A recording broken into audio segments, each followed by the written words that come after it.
live tenons, that's what this is, cut into my pieces, my frame pieces, to fit into mortises that are cut in the legs of my furniture pieces. And I'm going to show you how I use this machine, which is called Matchmaker, to cut the tenons in these frame pieces. So here's a frame piece. This is for an end table with a groove. It's already got a groove machined in it that I did, and that holds an apron panel.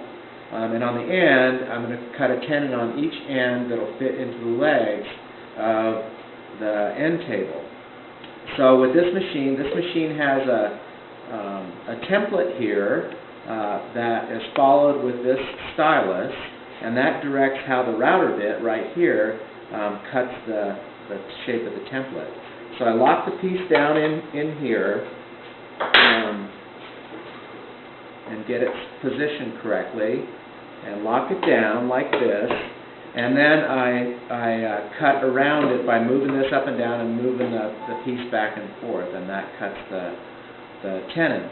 So it's loud. I am going to do this right now just so that you can see it. I'll only do one, and then we'll shut it off with my safety glasses on and my ear protection.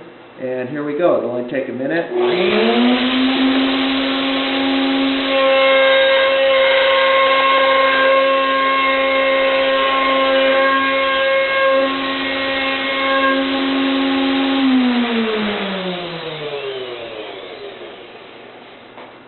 Okay, so there's the completed tenon. It takes a little bit of hand fitting with a file to make it fit perfectly into the mortise in most cases. The other way to do this, the more traditional way to do this, see this one fits just as it is. The more traditional way to do this is with a hand saw. Some people use a table saw, but I was taught to use hand saws to cut these mortises and then or the tenons, and then file them to a round like this with a file.